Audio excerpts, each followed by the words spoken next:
La machine de guerre romaine a broyé ses ennemis pendant 700 ans. Nous avons l'habitude de penser que la Légion est une machine indestructible, parfaitement huilée, qui marche à travers le monde et vainc tout sur son passage. Mais c'est une belle image tirée des mosaïques et des films. En réalité, cette machine a été humiliée, poussée dans des marécages, fusillée comme au stand de tir et forcée de rester sans eau dans le désert. Un jour, elle s'est simplement brisée. Pourquoi? Parce que les barbares ne sont pas un seul problème, mais 5 niveaux d'enfer différents. Alors, tu es dans la Légion. Derrière toi, la civilisation, les routes, les thermes et les forums. Devant, l'inconnu. La version officielle dans les manuels sonne de manière commode et lisse. Rome est tombée à cause des barbares. C'est un mensonge réconfortant pour les perdants. Rome a assimilé ses ennemis pendant des siècles ou s'en est isolée par des murs. Elle ne s'est pas effondrée d'un seul coup, comme une cabane fragile. Alors pourquoi les Celtes sont-ils devenus une partie de l'Empire? Les Germains, des voisins bruyants derrière la clôture. Les Daces, une proie coûteuse mais finale, tandis que les Huns ont déclenché une véritable fin du monde. Imagine qu'il y a une carte devant toi, et par-dessus, cette fameuse barre de vie, la barre de PV de l'Empire. À chaque nouvel ennemi, un autre coup la traverse. Cette analyse n'est pas une conférence académique, c'est ton briefing personnel avant l'envoi à la frontière. Nous allons passer en revue chaque type de menace, de la psychologie aux armes, pour comprendre comment meurent réellement les grandes puissances. Attache ta ceinture. Bienvenue dans la réalité légionnaire. À l'entraînement, on t'a montré comment frapper un mannequin avec un gladius et marcher en rang. Mais on ne t'a pas expliqué le plus important. Qui exactement va te frapper? Et ce savoir est plus important que n'importe quel drill. Les ennemis de Rome ne sont pas une masse sans visage de barbares identiques. Ce sont 5 niveaux de menaces différents et chacun d'eux tue à sa manière et mord à sa façon un morceau de la barre de santé de l'Empire. Le premier niveau, ce sont les Celtes, menaces de type chaos contrôlé. Ils sont effrayants, bruyants et énormes, mais leur tactique est primitive. Effrayer, étourdir et briser au premier choc. Si tu ne t'enfuis pas, tu gagneras. C'est un niveau que Rome a appris à passer avec la note excellent et même à farmer de l'expérience et du loot dessus. Le deuxième niveau, les Germains. Menaces de type forêt invisible. Tu ne les rencontreras pas en rang loyal sur un champ dégagé. Ils t'entraîneront dans le marais où ta formation est inutile et ton bouclier restera coincé dans les racines. Le coup viendra des buissons, du brouillard, dans le dos. La conquête ne fonctionne pas contre eux, seul le mur fonctionne contre eux. Le troisième niveau, les Daces. Menaces de type horreur technologique. Ce sont les seuls barbares à cause desquels Rome a dû changer en urgence la conception des casques et renforcer les armures en pleine campagne. Leur arme transperce le bouclier avec le bras et ouvre le casque comme une boîte de conserve. Avec eux, on ne peut pas simplement rester en défense, il faut réinventer ses standards. Le quatrième niveau, la partie et la Perse, menaces de type puissance égale. Ce ne sont pas des sauvages, ils ont des villes, des rois, une bureaucratie et une cavalerie lourde, cuirassée de la tête aux sabots. C'est un ennemi que Rome ne peut pas conquérir, car il a son propre empire. Avec lui, on ne peut que guerroyer infiniment à l'usure, en échangeant des coups et en perdant des PV dans une longue guerre sans écran final. Et enfin, le cinquième niveau, les Huns, menaces de type apocalypse système. Ils viendront quand il te semblera que tu as déjà tout vu. Ils briseront non seulement ta formation, mais la logique même de la guerre, la vitesse, le rayon de frappe, la psychologie. On ne peut pas négocier avec eux, on ne peut pas s'isoler d'eux, on ne peut pas les digérer, c'est la finale. Retiens cette échelle. Nous commençons par le premier niveau, avec ceux qui ont appris la discipline à Rome et lui ont donné l'assurance qu'elle est invulnérable. C'est précisément cette assurance qui la trahira plus tard. Alors, ton premier adversaire, les Celtes. Pour Rome, c'était peut-être la menace la plus visuelle et compréhensible.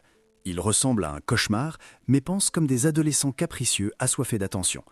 Pour les vaincre, le légionnaire doit comprendre l'essentiel. Pour un Gaulois, le champ de bataille n'est pas un lieu pour la tactique, c'est une scène, une arène pour un show personnel. Dans la tête du guerrier celte vit le culte de la vaillance personnelle. Il se fiche de la stratégie générale, des contournements de flancs, des réserves et du calcul des pertes. Il est important pour lui de s'avancer, de se frapper la poitrine, de crier et de défier au combat l'ennemi le plus fort, pour que tous voient quel héros il est. Les chefs faisaient échouer les embuscades et les plans de leurs propres généraux simplement parce qu'ils ne pouvaient pas rester dans l'ombre. L'orgueil exigeait d'attaquer de front et tout de suite. Pour le système militaire romain, où chaque soldat est un rouage dans le mécanisme, une telle psychologie semblait être de la sauvagerie. Mais c'est précisément elle qui rendait le premier choc des Celtes si effrayant. Chacun d'eux ne se battait pas pour une armée abstraite, mais pour sa propre immortalité dans les chansons des bardes. C'était une pression collective de gens qui ne pensaient pas à leur propre vie. Le deuxième élément de leur force, c'est le show. Les Celtes étaient des maîtres de la guerre psychologique bien avant que cela ne devienne à la mode. Imagine, tu es dans le rang, bouclier contre bouclier avec tes camarades et un mur de gens énormes avance sur toi. Ils font une tête de plus que l'Italien moyen. Leurs cheveux sont blanchis à la chaux et dressés comme des aiguilles pour paraître encore plus grands et plus effrayants. Beaucoup de guerriers vont au combat absolument nus, seulement avec leur arme et un torque en or au cou. Ce n'est pas une absence d'armure, c'est une déclaration. Je n'ai pas besoin de protection, les dieux et ma rage me gardent. Ils se transforment en symbole vivant du mépris de la mort. Ajoute à cela le son. Ce n'est pas juste le cri d'une foule, c'est un bourdonnement bas croissant qui bascule progressivement dans un hurlement hystérique. Au-dessus de ce chaos rugissent les carnyx, de longues trompettes en bronze avec des pavillons en forme de tête de sanglier ou de dragon. Leur son est spécialement conçu pour taper sur les nerfs, saccadé, hurlant, comme le rugissement de on ne sait quel monstre. Pour une jeune recrue de l'Italie ensoleillée, cela ressemble à une invasion de démons des enfers. Les premières rencontres avec les Gaulois se terminaient par la panique, précisément à cause du facteur peur, et non parce que l'ennemi était réellement plus fort. Le fracas, les cris, des gens énormes et nus avec des épées, le cerveau dit « cours ». Mais cette médaille a un revers. Le show ne fonctionne qu'une seule fois. Les vétérans romains ont vite percé ce truc à jour. Derrière la façade effrayante se cache une absence chronique de discipline. Dès que le premier élan de rage se brise sur le mur de bouclier, le Gaulois se perd. Il ne sait pas patienter, ne sait pas se réorganiser et tombe rapidement dans le découragement si l'ennemi ne s'enfuit obstinément pas. De monstres invincibles, les Gaulois se sont transformés pour Rome en un premier boss compréhensible. Ils gueulent fort, frappent douloureusement au début, mais s'essoufflent vite si tu gardes simplement la formation et ne cèdes pas à la panique. Mais pour tenir bon, il ne faut pas seulement du courage. Il faut le bon équipement et la compréhension de comment fonctionne exactement leur arme et où est son point faible. Nous en parlons dans le bloc suivant. Pour comprendre pourquoi les Gaulois ont perdu, regarde leur arme. L'outil principal du Celte est une longue épée de taille. C'est une arme pour un colosse. Pour frapper avec, il faut un large mouvement, il faut de l'espace et il faut de la force brute. Dans un duel 1 contre 1, une telle épée coupe un homme jusqu'à la taille. Dans les chansons des bardes, c'est l'arme idéale du héros. Un coup, un ennemi terrassé. Mais dans l'étroitesse d'une bataille de masse, cet avantage se transforme en piège mortel pour le propriétaire lui-même. Les propagandistes romains aimaient raconter des histoires selon lesquelles les épées gauloises étaient faites de mauvais fer, se pliaient comme de la tôle, et que les barbares devaient soi-disant les redresser avec le pied en plein combat. C'était probablement un mythe pour que les légionnaires aient moins peur de l'acier barbare, car les Celtes étaient d'excellents forgerons. Mais leur arme avait un problème tactique réel. L'épée longue exige de l'espace, ce qui signifie du temps et de la distance. La tactique romaine retirait simplement cet espace aux Celtes. Les légionnaires serraient les boucliers, s'approchant au contact, transformant la formation en un mur de fer. Dans une telle cohue, le Gaulois ne peut pas prendre d'élan. Pendant qu'il essaie de lever sa lourde lame au-dessus de sa tête, le Romain fait une courte fente d'estoc avec son gladius dans le ventre ou l'aine. Le Romain a besoin de 5 cm d'espace entre les boucliers pour tuer. Le Gaulois d'1 mètre d'élan. Les mathématiques ont vaincu la rage. La tactique des Celtes était aussi à usage unique. Elle s'appelait le premier assaut. Imagine une vague vivante de plusieurs tonnes qui court vers toi avec un seul but, balayer la formation par la masse physique, comme une tempête balaye une clôture. Les Celtes s'écrasent sur les boucliers de tout leur corps, pressent, poussent, crient, essaient de renverser la première ligne des Romains. Si la ligne se brise, le massacre commence, où la maîtrise individuelle et la force des Gaulois décident de l'issue. Mais si la Légion encaisse le choc, l'enfer commence pour les attaquants. Rome a opposé à l'héroïsme gaulois le système de rotation. La Légion n'est pas une foule, c'est un mécanisme. Pendant que les rangs avant se battent et se fatiguent, les arrières se reposent. Au signal du centurion, les combattants fatigués reculent et les frais font un pas en avant, prenant leur place sans rompre la formation. Le Gaulois, qui agite sa lourde épée depuis déjà 20 minutes et se dépense physiquement, découvre soudain devant lui un adversaire absolument frais. Puis encore un et encore. Pour lui, c'est un cauchemar psychologique. Il se bat à la limite et devant lui, c'est comme un tapis roulant infini de clones. Sa force et sa rage se dissolvent dans le système. Les Celtes s'essoufflaient physiquement. Leur rage faisait place à la fatigue et la fatigue au désespoir. Ils ne se battaient pas contre des hommes, mais contre une machine qui ne sait pas ce que c'est que d'être fatiguée. La leçon que Rome a tirée de la guerre avec les Celtes est devenue le fondement de sa doctrine militaire. La discipline et l'organisation battent toujours le chaos et l'héroïsme personnel. Les Gaulois étaient dangereux, mais on pouvait les calculer. Ils sont devenus le partenaire d'entraînement idéal sur lequel Rome a affûté sa machine jusqu'à la perfection. Nous les avons vaincus, puis nous en avons fait nos citoyens. La Gaule est devenue une province, les Gaulois ont enfilé des toges, leur élite est entrée au Sénat. La barre de PV de l'Empire après ce combat a même semblé grandir. Nous avons reçu de nouvelles terres, des impôts, des soldats. La menace du premier niveau était éliminée. Rome a décidé qu'elle était désormais invincible. Mais ensuite, les légions sont entrées dans les sombres forêts de Germanie et les règles du jeu ont changé pour toujours. Le deuxième niveau dans notre tier list, les Germains. Et c'est déjà une toute autre guerre. Si les Celtes voulaient qu'on les voie et qu'on les entende, les Germains voulaient rester invisibles.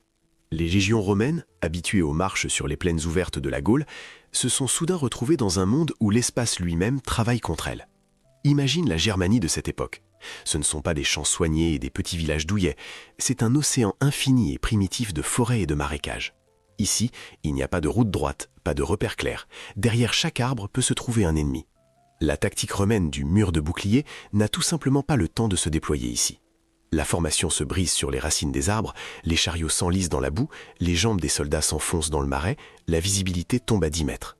La Légion, dont la force réside dans l'unité et la densité de la formation, s'éparpille en centaines de petits groupes et de gens solitaires et effrayés. Pour le Germain, cette forêt est sa maison. Il ne porte pas d'armure lourde qui s'accroche aux branches et gêne la course. Ils se déplacent sans bruit, comme des ombres, connaissent chaque sentier, chaque ravin, chaque marais. Ce que le Romain appelle bassesse, le Germain l'appelle chasse. Le choc principal s'est produit dans la forêt de Teutobourg. Les 3 meilleures légions de Rome, presque 20 000 hommes, ont été anéantis non pas dans une belle bataille générale, mais dans une boucherie étirée sur des kilomètres sous une pluie battante. La colonne a été étirée, encerclée, criblée de lances et achevée par morceaux. Les légionnaires n'ont même pas pu se mettre en ordre de bataille complet. Ils ont été exterminés et poursuivis pendant 3 jours, et la forêt s'est retrouvée jonchée des corps des morts. Pour Rome, ce n'était pas juste une défaite militaire, c'était la dépression nerveuse du système. Les Germains erraient l'image des fantômes de la forêt. Les historiens romains, tels que Tacite, les décrivaient comme des hommes grands, féroces, aux yeux bleus glacials, qui ne craignent ni le froid ni la douleur. Avec le temps, cette image s'est mythifiée. Les légionnaires commençaient à craindre non pas tant l'épée que la forêt elle-même. Chaque bruissement, chaque ombre pouvait signifier la mort. Les Germains ont montré à Rome sa limite principale. La légion n'est toute puissante que là où il y a de la place pour la formation et la manœuvre. Dans la forêt, la discipline perd face à la connaissance du terrain. Mais Rome ne serait pas Rome si elle s'était simplement enfuie. L'Empire a essayé de s'adapter et de comprendre comment guerroient ces ombres. Et il s'est avéré que leur guerre, ce n'est pas le chaos, mais leur propre système logique d'embuscade et de frappe. Regardons comment exactement les Germains brisaient les os romains. Leur arme principale n'est pas l'épée, mais la framée. C'est une lance courte avec une pointe étroite et tranchante. L'outil idéal pour le combat dans l'étroitesse et les embuscades. On peut piquer avec, comme avec un poignard, ou on peut la lancer en courant. Pendant que le Romain essaie de déployer son lourd bouclier parmi les arbres, une framée vole déjà vers lui, touchée et aussitôt disparue dans les buissons. Leur tactique est l'attaque éclair. Les Germains utilisaient la formation tête de sanglier ou cuneus. C'est un coin dense qui surgit soudainement de la forêt, s'enfonce dans la colonne étirée des Romains en un point, la perce en profondeur, sème la panique et se disperse aussitôt, se dissolvant un par un dans la forêt. Ils ont frappé, tué une dizaine, une vingtaine, brûlé le convoi, emmené des prisonniers et disparu. Les Romains appelaient cela la guerre avec des fantômes. Tu ne vois pas l'ennemi tant qu'il n'est pas déjà tout près. Et tu ne peux pas le poursuivre. Il s'enfuira là où tu te noieras dans la boue et t'enliseras dans ton armure. C'était une guerre des neiges. Les légionnaires dormaient en armure. Les convois brûlaient. Chaque sortie pour du bois se transformait en opération spéciale avec garde. La machine romaine, affûtée pour les routes droites et les grandes batailles, commençait à patiner dans ces conditions. Les généraux ont compris une chose terrible. La conquête de la Germanie coûte plus cher que la Germanie elle-même. Il n'y a pas ici de ville riche avec des temples en marbre, pas de mines d'or, seulement de la boue, de la forêt et des hommes méchants avec des lances qui ne veulent pas devenir des contribuables. Pourquoi dépenser des légions et de l'or pour un morceau de marais? Et alors, Rome a pris une décision historique. Au lieu de vaincre, l'Empire a décidé de s'isoler. Ainsi est apparu le limès, un système géant de remparts, de fossés, de tours et de palissades, s'étirant sur des centaines de kilomètres. Une première immense ligne de cicatrices est apparue sur la carte de l'Empire. C'était un aveu de défaite, emballé dans le bel emballage de la stratégie. Rome a dit de fait « Nous ne pouvons pas vous conquérir. Nous allons simplement construire une clôture, y mettre des garnisons et faire semblant que vous n'existez pas. » La barre de PV de l'Empire après les Germains ne s'est pas effondrée tout de suite, mais un débuff permanent y est apparu. Fuite de ressources. Pendant des siècles, il faut maintenir près de ce mur des légions, de l'argent, de l'attention, simplement pour que derrière la clôture, il ne se passe rien. C'est une blessure chronique. Les Germains sont devenus le premier ennemi que Rome n'a pas pu digérer et transformer en citoyens. On les a laissés mijoter dans leur propre jus derrière le mur. Et ce fut une erreur fatale. Parce que derrière ce mur, dans l'obscurité des forêts, ces tribus commençaient à changer, à s'unir, à apprendre de Rome à distance et à attendre leur heure. Mais pendant qu'on construisait une clôture au nord, un nouveau problème est apparu à l'est. Là-bas, les barbares ont pris en main non pas des lances, mais un outil qui semblait être la mort elle-même. Le troisième niveau de menace, les Daces. Ici, nous passons de la ruse et du paysage à la mécanique de combat pure et impitoyable. Si les Celtes prenaient par la rage, les Germains par la forêt et les nerfs, alors les Daces ont pris en main un outil qui a transformé le légionnaire romain en boîte de conserve. Il s'appelait le falx. Imagine une faux dont on a courbé la lame vers l'avant. Un monstre à 2 mains avec un long manche et une lame incurvée aiguisée sur le côté intérieur. Ce n'est pas une arme d'escrime pour de beaux duels. C'est un outil créé pour mutiler et briser la défense. Le coup de falx fonctionne sur le principe du crochet. Il accroche le bord du bouclier, le contourne comme un hameçon de pêche et s'enfonce là où tu pensais être en sécurité. Dans le casque, dans l'épaule, dans le bras derrière le bouclier. L'énergie cinétique d'un tel coup est monstrueuse. Un seul mouvement et le bouclier, scutum, fierté de l'infanterie romaine, se fend. Et derrière lui, l'os. Maintenant, arrêtons l'histoire une seconde et allumons la physique. Imagine que tu prends une pastèque et que tu la frappes avec une batte en bois ordinaire. La pastèque se fendra, le jus giclera, mais le coup est réparti sur une grande surface. Et maintenant, imagine qu'au bout de la batte est attachée une faucille avec un crochet tranchant. Toute l'énergie de l'élan se concentre en un point, plus petit qu'un angle. Le falx est exactement cela avec le casque romain. Toute la force de frappe d'un montagnard de 2 mètres qui a pris de l'élan sur la pente converge dans un crochet étroit. Le métal n'est pas seulement percé, il se déforme et se fissure comme une fine boîte en fer blanc. Les chroniques décrivent des blessures gravissimes avec lesquelles les médecins ne pouvaient souvent plus rien faire. Le légionnaire, qui a pris l'habitude de considérer son casque et son bouclier comme une garantie de vie, comprend soudain un coup et sa protection est ouverte comme une huître. Psychologiquement, c'est comparable à la première rencontre de la cavalerie avec des mitrailleuses. L'Empire a dû réagir en mode patch note pendant le combat. Pour la première fois depuis des centaines d'années, Rome a commencé à moderniser massivement les armures en pleine guerre.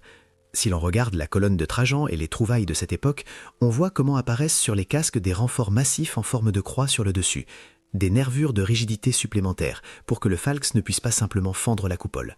On a commencé à mettre sur les bras des brassards métalliques, des maniquets, qui étaient auparavant associés plutôt aux gladiateurs qu'aux légionnaires.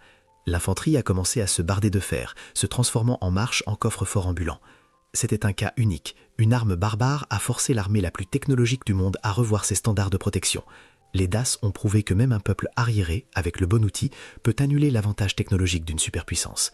Mais le falx n'était que le visage du problème. Les Daces étaient dangereux non seulement parce qu'ils savaient joliment fendre les crânes, ils savaient construire de telle manière que Rome devait grimper après eux dans les montagnes et payer chaque mètre avec du sang. Si le falx a été un choc, alors les forteresses daces sont devenues pour les Romains un mal de tête chronique. Oublie les palissades primitives des Germains. Les Daces étaient des ingénieurs.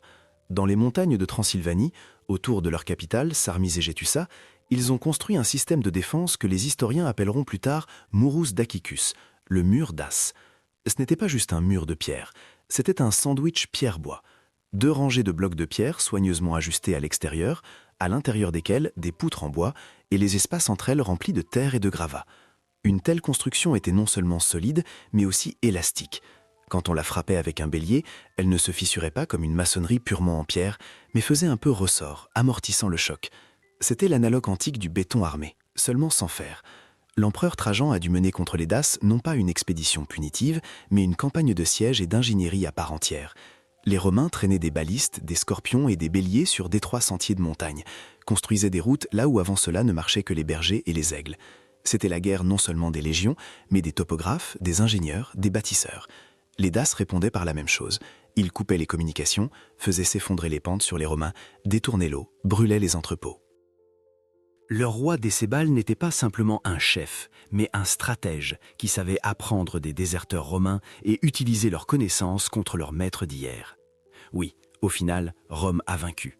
Trajan a pris Sarmizegetusa, a brisé les fortifications et Laure des Daces a payé la construction du grandiose forum de Trajan dans la capitale. La Dacie est devenue une province, un trophée précieux de plus. Mais le prix de la victoire a été exorbitant. La Dacie s'est avérée être le dernier grand territoire que Rome a pu conquérir au prix d'une tension totale des forces. Après cela, l'Empire a de fait heurté le plafond. Toute nouvelle expansion à grande échelle menaçait de rupture. Quelque part à ce moment-là, la barre de PV de l'Empire a brillé vivement une seconde, or, gloire, nouvelle terre, puis a commencé à s'éteindre lentement. Et au fait, puisque nous parlons des sommets de la maîtrise militaire, sous les vidéos historiques, il y a une guerre sainte éternelle. Qui est le plus fort, le légionnaire romain ou le chevalier médiéval? L'un une machine de discipline en formation, l'autre un tank lourd en armure. Pendant que tu réfléchis sur qui tu miserais dans un combat loyal 1 contre 1, écris ta variante dans les commentaires.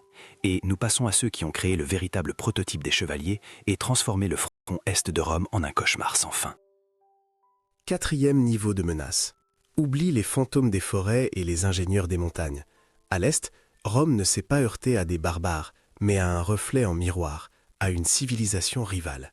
La Parthie, puis la Perse des Sassanides, ce n'est pas juste un énième ennemi, c'est l'anti-Rome, sa propre idéologie impériale, sa propre culture, ses propres villes, sa propre bureaucratie et, ce qui est particulièrement désagréable, sa propre armée, comme spécialement conçue pour briser la légion romaine. L'atout principal de cette armée, les cataphractaires, la cavalerie lourde, qui est devenue le prototype des chevaliers médiévaux. Ce sont de véritables tanks de l'Antiquité. Imagine, le cavalier et le cheval sont entièrement recouverts d'une armure d'écailles ou de plaques. Le visage du guerrier est caché par un masque métallique sans émotion. Dans les mains, pas une lance légère, mais un contos, une pique très longue, de 4 mètres, que l'on tient à 2 mains. Quand l'avalanche de ces silhouettes de fer au grand galop s'écrasait dans la formation romaine, l'effet était dévastateur. Les pilums rebondissaient sur l'armure comme des bâtons. Les gladius sont impuissants. Le légionnaire ne pouvait simplement pas atteindre le corps du cavalier derrière le mur de métal et le corps du cheval. Les cataphractaires ne perçaient pas simplement la formation, ils se vissaient dedans, la défonçaient, la piétinaient et la déchiraient, transformant l'ordre de bataille discipliné en une foule paniquée. Mais les cataphractaires n'étaient que le marteau. L'enclume qui rendait leurs coups mortels, c'étaient les archers montés. La cavalerie légère, armée de puissants arcs composites, créait autour des formations romaines lentes un véritable tourbillon mortel. Maintenant, regardons cela avec tes yeux. Tu es debout dans le désert mésopotamien. La chaleur frôle les 40. Sur toi, un casque de fer, une cuirasse, un bouclier, tu es dans ton propre four. La sueur coule dans les yeux, la bouche est desséchée. Et soudain, retentit un claquement sec. 1, 10, 100, des milliers. Tu lèves le bouclier et l'instant d'après, une flèche s'y plante de telle sorte qu'elle transperce le bois de part en part et s'enfonce dans ton bras. Douleur, le bras est littéralement cloué au bouclier. Tu essaies d'arracher la hampe, ça ne marche pas. Autour, la même chose arrive à tes camarades. Tu essaies de passer à l'attaque, mais les archers montés s'éloignent simplement, continuant de tirer par-dessus l'épaule. Le légendaire tir parte.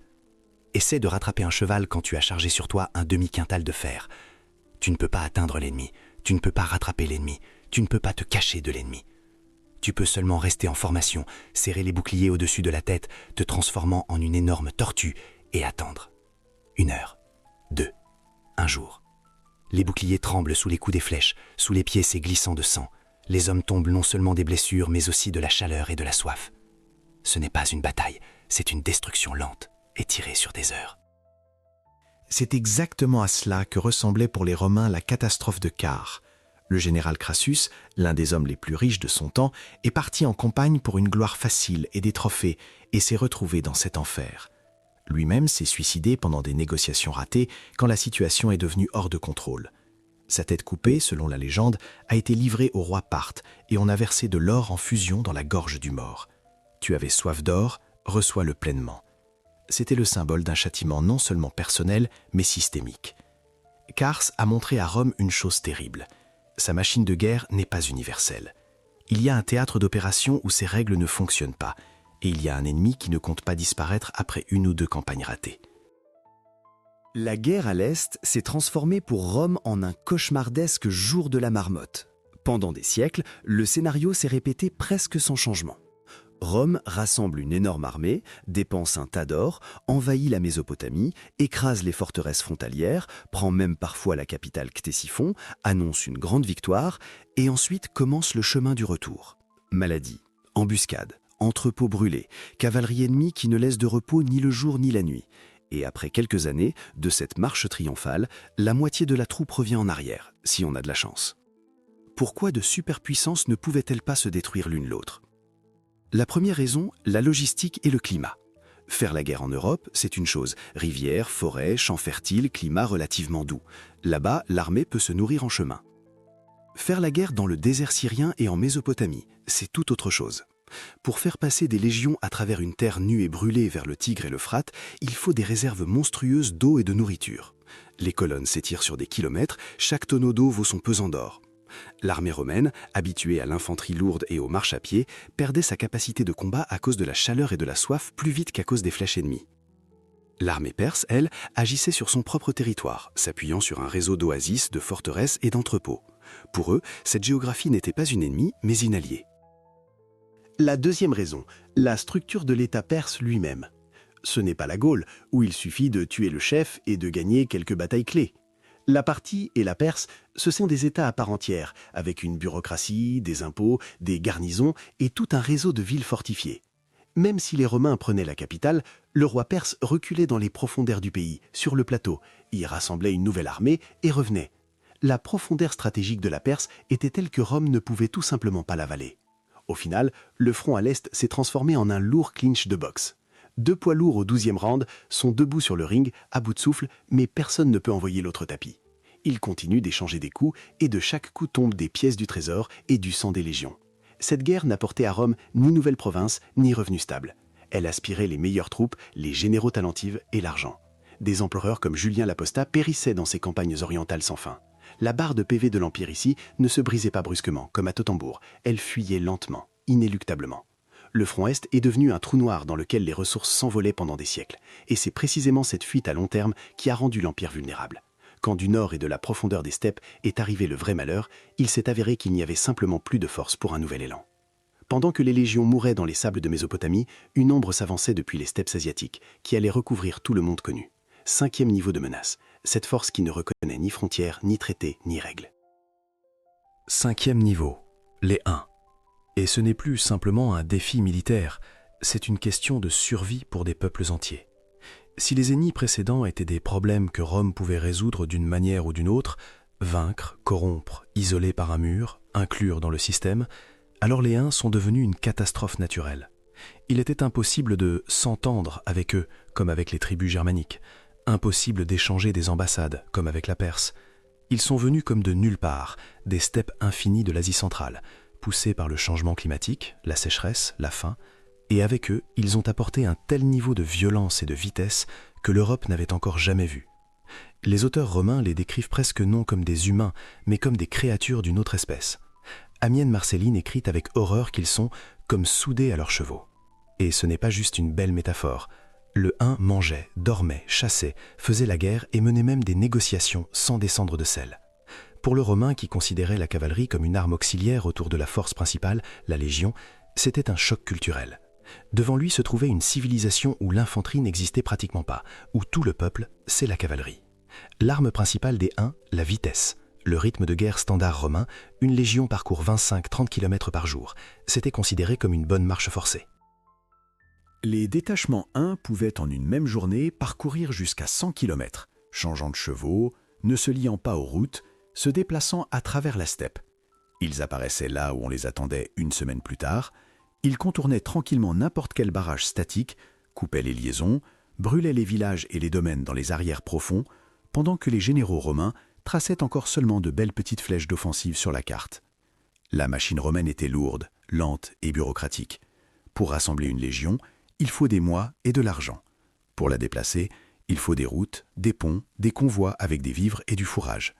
Les Huns n'avaient besoin de presque rien de tout cela. Ils emmenaient avec eux des chevaux de rechange, buvaient leur lait et leur sang, mangeaient de la viande séchée qu'ils réchauffaient sous la selle. Ils n'avaient pas de convoi lent qu'on peut attaquer. Ils n'avaient pas de ville riche qu'on aurait pu punir en réponse. Tu ne peux pas vaincre le vent. tu ne peux pas attraper la fumée. C'est exactement ainsi qu'était ressenti le raid des Huns pour les empires sédentaires. Mais le pire n'est même pas cela. Les Huns n'ont pas simplement attaqué Rome, ils ont déclenché un effet domino. En se déplaçant vers l'ouest, ils ont frappé dans le dos ces mêmes tribus germaniques qui, hier encore, étaient pour Rome un problème, mais gérable. Les Goths, les Vandales, les Burgondes, d'énormes masses de gens se sont retrouvés entre le marteau des Huns et l'enclume des frontières romaines. Et ils ont choisi l'évidence, fuir vers les frontières de l'Empire et y faire irruption à tout prix. Rome a soudain découvert qu'elle ne guerroie pas contre une seule armée, mais contre toute une avalanche de tribus et de réfugiés qui sont prêts à tuer, juste pour percer à l'intérieur et survivre. Le système s'est fissuré. Mais pour transformer ce chaos en véritable apocalypse, les Huns avaient besoin d'une super arme. Et ils l'avaient. Le cœur technologique du cauchemar unique était l'arc composite. Ce n'est pas un simple arc en bois, comme chez la majorité des Européens. C'est un mécanisme complexe, assemblé de bois, de plaques de cornes et de tendons, collés d'une manière spéciale. L'arc était court, asymétrique, mais avec une force de tension monstrueuse. Une flèche d'un tel arc pouvait percer une cotte de mailles romaine à une distance respectable.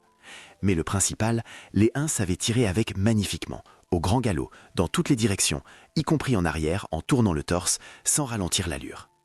Imagine cela avec les yeux d'un Romain. À l'horizon s'élève un nuage de poussière. Tu entends le grondement des sabots. Tu te mets en ligne, tu lèves le bouclier, tu attends qu'une charge de cavalerie te percute maintenant. À ça, tu es encore préparé. Mais les cavaliers ne percutent pas. Ils commencent à tourner autour, ne te laissant pas approcher à distance de frappe. Et là, l'air se remplit d'un sifflement. Le ciel s'assombrit de flèches. Les Huns ne vont pas au corps à corps tant que ce n'est pas avantageux pour eux. Ils épuisent, ils tournent autour de la formation, comme une meute de prédateurs autour d'un animal blessé, le fusillant méthodiquement et impunément. La légion romaine, habituée au combat honnête, bouclier contre bouclier, se retrouve soudain être une cible au stand de tir. Tu ne peux pas attendre l'ennemi avec l'épée, tu ne peux pas le rattraper, bardé de fer. La deuxième arme des Huns était la terreur absolue, cultivée consciemment. Dès les plus jeunes années, ils pratiquaient la déformation artificielle du crâne. On bandait serré la tête de l'enfant pour qu'elle s'étire vers le haut. Un Hun adulte avec une telle tête avait l'air étranger, un crâne allongé comme un extraterrestre. Dans leur culture, la pratique de la scarification était répandue. Dès les plus jeunes années, on les habituait à la douleur. C'est pourquoi les visages de nombreux guerriers étaient marqués de vieilles cicatrices. Imberbes, avec des crânes allongés et des visages tailladés, aux yeux des Européens, ils ressemblaient vraiment à des démons ou de mauvais esprits. Les auteurs chrétiens les appelaient le fléau de Dieu, la punition pour les péchés de l'Empire. La panique précédait les détachements Huns. Les villes se rendaient sans combat, les garnisons abandonnaient les positions en entendant seulement la rumeur que les Huns arrivent. Attila, le chef des Huns, comprenait parfaitement la force de la peur et travaillait avec cela comme un technologue politique. La phrase « l'herbe ne repousse pas là où le cheval d'Attila a passé », ce n'est pas juste une image, c'est un élément de guerre psychologique. Les Huns n'ont pas conquis Rome directement, mais ils ont brisé la colonne vertébrale du monde antique. Ils ont poussé sur le territoire de l'Empire des peuples entiers, détruit l'économie des provinces frontalières par des pillages constants et forcé Rome à passer définitivement de l'offensive à une défense désespérée. La barre de PV de l'Empire à ce moment clignotait déjà en rouge. Maintenant, légionnaire, quand tu connais tous tes ennemis et que tu as vu comment chacun d'eux laissait sa cicatrice sur l'Empire, faisons le bilan. Qui a réellement été le plus dangereux ? Alors, recrue, résumons ton cours de survie. Maintenant, devant toi, ce n'est pas une foule chaotique de barbares, mais une échelle de menaces précises. Sur la marche inférieure, les Celtes, niveau facile. Ils sont dangereux par leur rage et leur pression psychologique, mais si tu gardes la formation, ne cède pas aux hurlements et ne jette pas ton bouclier après le premier choc, tu gagneras. Rome les a digérés, en a fait ses citoyens, et avec le temps a presque oublié qu'autrefois ils provoquaient l'horreur. Plus haut se tiennent les Germains, niveau moyen. C'est un ennemi qu'on ne peut pas vaincre sur son territoire et selon ses règles. Forêt, marécage, embuscade. Rome a compris que faire la guerre avec eux coûte plus cher que de voisiner pacifiquement et a construit un mur. Formellement, match nul, factuellement, l'aveu que l'Empire a aussi une limite.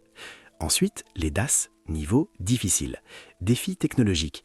Ils ont forcé l'Empire à reforger les casques en hâte, à renforcer les armures, à apprendre à prendre d'assaut des forteresses de montagne et à mener une lourde guerre de siège dans les montagnes. Nous avons vaincu, mais c'était presque une victoire à la Pyrrhus, exigeant l'attention de toutes les ressources disponibles. Au niveau hardcore, la Parthie et la Perse, une superpuissance égale à nous. Les cataphractaires, les archers montés et le climat du désert lui-même ont créé une situation dans laquelle on ne peut pas vaincre définitivement. Pendant des siècles, nous y avons jeté les meilleures légions et des tonnes d'or, mais n'avons jamais pu les transformer en provinces. Cette guerre nous a épuisés de l'intérieur. Et au sommet, les Huns. Niveau impossible, panne système. Un ennemi qui est venu trop vite, a frappé trop loin et a changé la physique même du combat. Vitesse, arc composite, terreur. Contre eux, les murs, les vieilles tactiques et même l'or se sont avérés impuissants. Les Huns ont déclenché une réaction en chaîne qui a enterré tout le monde connu de Rome. Maintenant tu sais qui se tient au-delà de la frontière de ton camp. Ton bouclier te sauvera de l'épée du Celte, ton casque renforcé supportera le coup du Dace, ta discipline aidera à survivre à l'embuscade des Germains. Mais si tu vois à l'horizon la poussière de milliers de sabots et entends le sifflement des flèches qui volent avant même que tu ne vois l'ennemi, prie, parce que l'époque où l'infanterie en race campagne décidait de l'issue de la guerre se termine déjà à ce moment-là. Arrive l'époque des cavaliers de l'Apocalypse. Nous avons passé tous les niveaux. Nous avons vu la rage des Celtes, les ombres des Germains, les crochets des Daces, l'armure des Perses et les arcs des Huns. Question logique. Qui d'entre eux a tué Rome ? La réponse ne plaira pas à ceux qui aiment les versions simples. Ce n'est pas un ennemi concret qui a tué Rome. Rome a été tuée par une séquence idéale de coups sur un système surchargé. L'histoire de la chute de l'Empire, ce n'est pas un duel un contre un. C'est un mode boss rush, où les boss entrent dans l'arène l'un après l'autre sans véritable répit jusqu'à ce que le joueur n'ait plus de vie et que la barre de PV passe dans le rouge et tombe à zéro. D'abord, les Celtes ont appris à Rome à ne pas craindre la rage et ont montré que la discipline bat le chaos. Nous avons absorbé leur énergie, leurs élites, leurs terres, l'Empire est devenu plus riche et semble-t-il encore plus solide.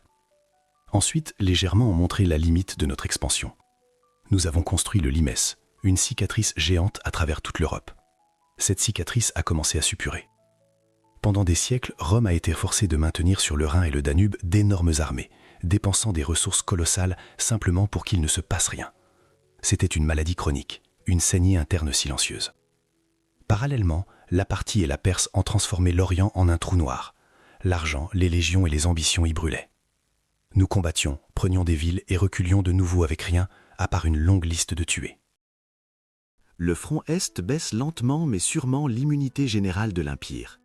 Quand les Daces nous ont forcés à nous tendre encore une fois sous Trajan, c'était le dernier grand élan. Après lui, l'Empire a encore tenu quelque temps par inertie, mais le ressort interne était déjà presque à la limite. Et voilà que sur cette construction affaiblie, s'abattent les Huns. Les Huns n'ont pas frappé Rome elle-même, mais ceux qui se tenaient entre elle et la steppe, les Germains. Les Goths, les Vandales, les Alains, les Burgondes, les fantômes des forêts d'hier se sont rués vers nos frontières non comme des bandes de raids, mais comme des peuples, avec des familles, des vieillards, des baluchons. Ils ne sont pas venus piller, ils sont venus vivre.